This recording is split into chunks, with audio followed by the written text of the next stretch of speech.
Bonjour mes petits Coréens, j'ai les lunettes toujours aussi dégueulasses. On se retrouve toujours avec un petit café pour parler de la Corée. Moi, je me permets de vous rappeler que on est disponible aussi en format podcast. On a aussi un nouveau podcast qui s'appelle Le Point Coréen. En plus du podcast qui s'appelle tout simplement Planète Corée, on est aussi disponible sur tous les réseaux sociaux. Et vous le savez sans doute, l'obscurité se cache parfois derrière des histoires, mais les plus fascinantes. Et aujourd'hui, nous allons explorer un épisode un peu troublant de l'histoire de la Corée du Sud. On va parler ensemble de l'histoire du Brother Welfare Center, qui a inspiré une certaine série Netflix bien connue, Squid Game. Alors, sous couvert d'aide sociale, cette organisation avait en réalité des objectifs, mais bien plus sombres que ce qu'on pourrait penser. Le Brother Welfare Center, qui est aussi plus communément appelé Brother Home, a opéré en Corée dans les années 1970 et 1980, à une époque où la Corée, en tout cas la Corée du Sud, traversait de profonds bouleversements politiques et sociaux. Le pays, aux mains successivement de deux dictateurs, Park Chung-hee, le plus connu de 61 à 79, puis Chung Dong-hwang, de 80 à 88, était en pleine industrialisation. Et de nombreux citoyens étaient laissés pour compte, sans emploi ni ressources. C'est dans ce contexte que Park Hee-gyung, un homme d'affaires sud-coréen, a fondé le Brother Welfare Center.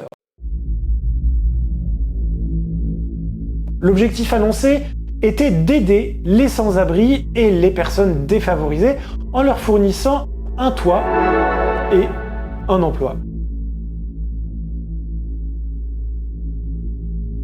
Alors, à première vue, l'objectif est plutôt noble dans un contexte où ce type d'initiative est manifestement complètement nécessaire. Il s'agissait malheureusement d'une simple façade.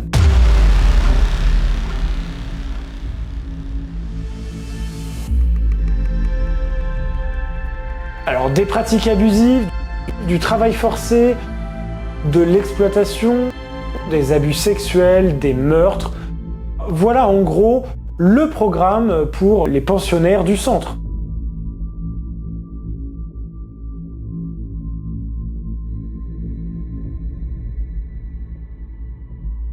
Cette affaire a eu de fortes répercussions sur la société coréenne, amenant de nombreuses réformes en matière de régulation des organisations à but non lucratif et, d'une manière générale, aux centres d'aide sociaux.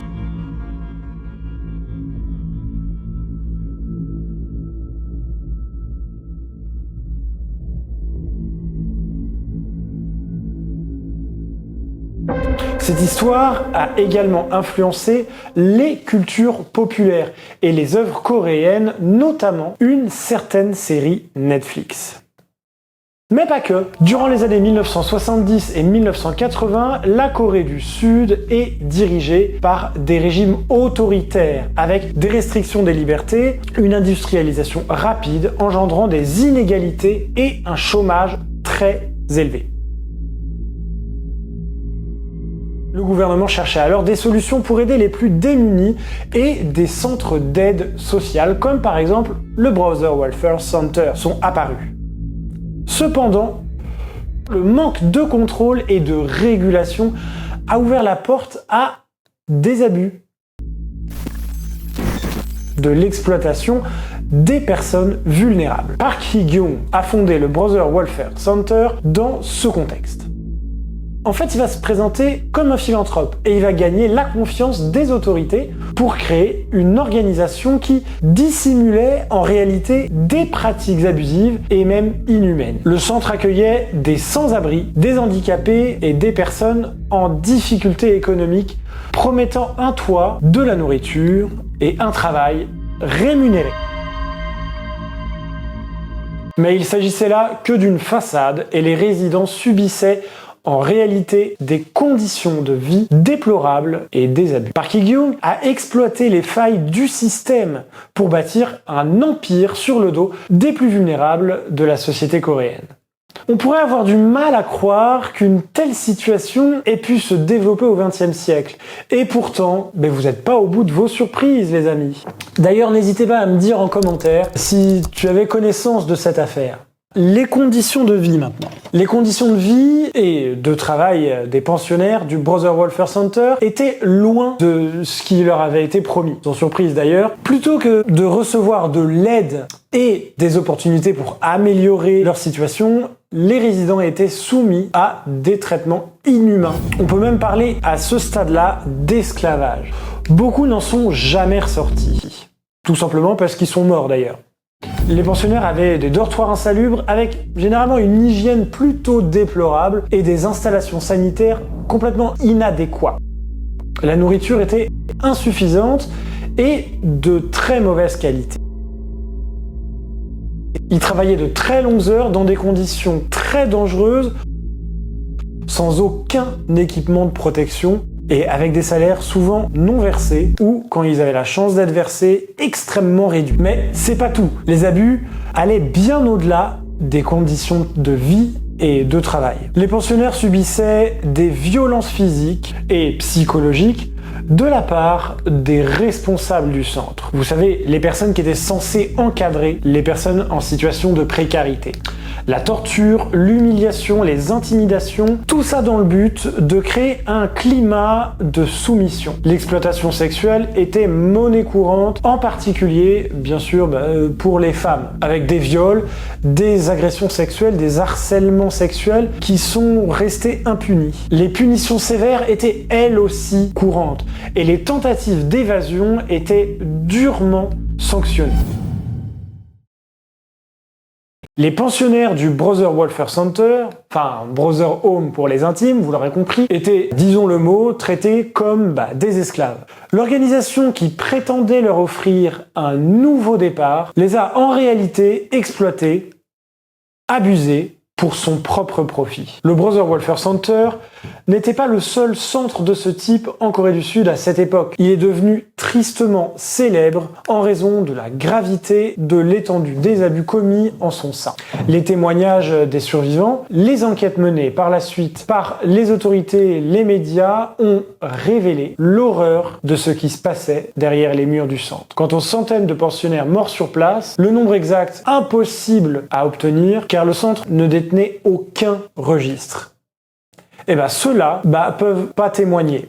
Déjà parce qu'ils sont morts, donc une fois morts, c'est beaucoup plus difficile de pouvoir témoigner. L'ampleur de l'affaire a choqué la société sud-coréenne et le monde entier, mettant en lumière les failles du système et l'urgence à mettre en place des régulations et des contrôles bien plus stricts sur les organisations à but non lucratif et, d'une manière générale, sur les centres d'aide sociale. Les conséquences de cette affaire ont été ressenties bien au-delà des victimes directes, affectant également les familles des pensionnaires, des communautés locales et de la société sud-coréenne dans son ensemble. Si je vous disais que l'affaire a été révélée grâce aux survivants, aux journalistes et défenseurs des droits de l'homme. Les survivants ont partagé leur histoire, attirant l'attention sur les abus qu'ils ont subis, et les journalistes ont bien sûr fait leur travail, ont mené des enquêtes approfondies qui ont permis de sensibiliser le public et qui ont permis d'inciter les autorités. Les défenseurs des droits de l'homme ont mis en lumière des violations des droits et plaidé pour la justice et la protection des plus vulnérables. Leurs efforts ont conduit à des enquêtes officielles et des poursuites judiciaires. Pourtant, Park Hee-gyung n'a jamais été véritablement condamné pour les crimes commis au sein du Brother Welfare Center, suscitant l'indignation et la frustration. En revanche, il a été condamné à 2 ans et demi de prison pour d'autres faits tels que des détournements de fonds et de la corruption. Des questions demeurent sur la justice, sa responsabilité dans ces crimes, notamment concernant les retombées financières pour sa famille, qu'on soupçonne de profiter encore aujourd'hui d'une manne financière liée au Brother Welfare Center. Alors les amis, il y a une autre chose aussi tout à fait surprenante, c'est que Park Hee-gyung a reçu une distinction mais officielle de la part de l'État sud-coréen pour ses activités dans ses établissements. Et oui, la médaille d'État pour le bien-être social, c'est comme ça qu'on l'appelle, ou en anglais, State Medal of Social Welfare. Cette médaille lui a été attribuée en reconnaissance de son travail prétendument philanthropique et de ses efforts pour aider les personnes vulnérables. Enfin, il l'a reçu, c'est important de le souligner, avant la révélation de l'affaire. Mais quand même, comme quoi, entre perception publique, enfin ce qu'on peut percevoir publiquement d'une personne et la réalité, il peut y avoir parfois une marge. Ceci dit, à ce stade-là, c'est même plus un fossé, c'est carrément un canyon. Je sais pas ce que vous en pensez. Enfin, les révélations sur le Brother Welfare Center et les abus commis ont profondément impacté la société coréenne, remettant en question le contrôle des organisations à but non lucratif et des centres d'aide sociale. En réponse à cette affaire, les autorités sud-coréennes vont renforcer leur régulation et le contrôle, adoptant de nouvelles lois, qui va améliorer les vérifications des antécédents des responsables et des employés et instaurant une surveillance beaucoup plus stricte pour prévenir des abus éventuels. Cette affaire, l'affaire du Brother Welfare Center, a catalysé ces changements et a souligné l'importance de la vigilance et de la responsabilité pour prévenir de tels abus à l'avenir. C'est incroyable, non? Il a même pas été condamné. Bien sûr, si vous voulez en apprendre un peu plus sur le sujet, je vous mets un petit article, vous pouvez trouver un petit lien dans la description de cette vidéo vers l'article qui est consacré à ce sujet, écrit sur notre site. Bien sûr, je peux pas tout vous mettre dans cette vidéo, sinon elle serait beaucoup trop longue. Mais vous pouvez consulter l'article, il est intéressant. Au passage, n'hésitez pas à mettre le petit pouce bleu qui va bien, vous abonner si la vidéo vous plaît. Bon, revenons à nos moutons. L'histoire du Brother Welfare Center a captivé l'imagination de nombreux scénaristes, réalisateurs et d'auteurs qui ont puisé dans cette sombre période de l'histoire sud-coréenne pour créer des œuvres de fiction captivantes. Parmi ces œuvres, certaines séries et certains films ont réussi à toucher un large public et ont contribué à faire connaître cette histoire à travers le monde. Ces séries, ces films et livres contribuent à sensibiliser le public à cette période troublante de l'histoire sud-coréenne et à ouvrir des débats, des questionnements sur la justice autour de la responsabilité. On peut notamment citer, parmi ces nombreux ouvrages, The Invention of Solitude. J'adore, j'ai un anglais merveilleux, vous avez pu le constater. Un ouvrage sorti en 2005 de Kim Young-ha. C'est un roman qui explore l'isolement et la solitude inspirée par les conditions du Brother Welfare Center avec des personnages confrontés à des situations difficiles et à de l'injustice. On va trouver aussi Ordinary Day, sorti en 2009, de No Dong-so. Ce film aborde les problématiques sociales et des abus de pouvoir en Corée du Sud, avec quelques aspects évoquant la corruption, l'exploitation des pensionnaires du Brother Welfare Center. Allez, une petite dernière pour la route, je vous en donne une troisième, cette fois c'est cadeau. Save Me, sorti en 2017. Cette série traite de la corruption, de l'exploitation et du pouvoir en Corée du Sud, utilisant des éléments de l'histoire du Brother Welfare Center pour mettre en évidence des abus et de la manipulation des personnes vulnérables. Quant à Squid Game maintenant, puisque c'était un peu quand même l'intro de cette vidéo, la série explore des éléments similaires à l'histoire du Brother Welfare Center, enfin Brother Home pour les intimes, tels que l'exploitation des personnes vulnérables, du pouvoir et l'extrême pauvreté. Les personnages de la série sont endettés, désespérés et sont manipulés pour participer à des jeux mortels, rappelant les pensionnaires du Brother Home, exploités pour le profit des dirigeants. La série met également en lumière l'injustice et l'impunité dont bénéficient les responsables des jeux, tout comme Park Hee-gyung, fondateur du Brother Home, qui n'a jamais été condamné pour ses actes. Enfin, la lutte pour la survie est un élément central dans Squid Game. Les conditions inhumaines auxquelles étaient confrontés les pensionnaires du Brother Home. Ces œuvres illustrent comment les éléments de l'affaire Brother Home peuvent être utilisés pour créer des histoires de fiction percutantes et émouvantes, qui mettent en lumière les questions de pouvoir, de corruption et d'injustice dans la société sud-coréenne.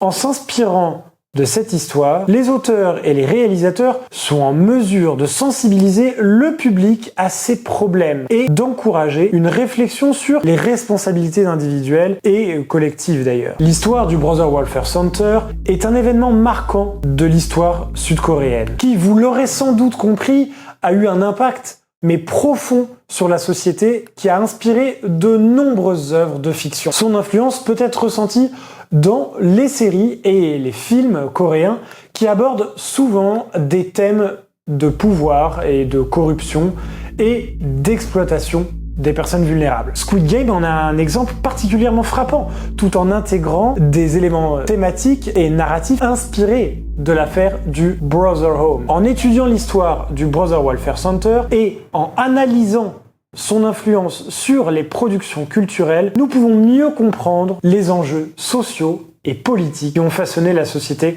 sud-coréenne et continuent d'influencer les créateurs d'aujourd'hui.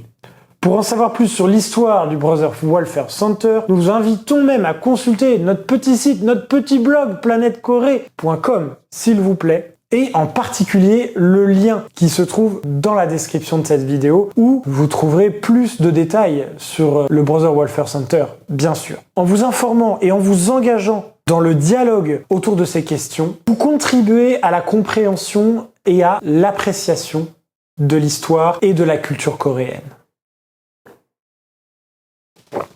Allez, c'est la fin. Un petit shot.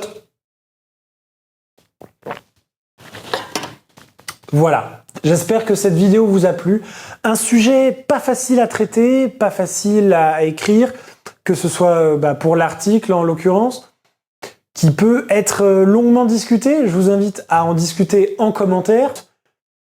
Et voilà. Salut!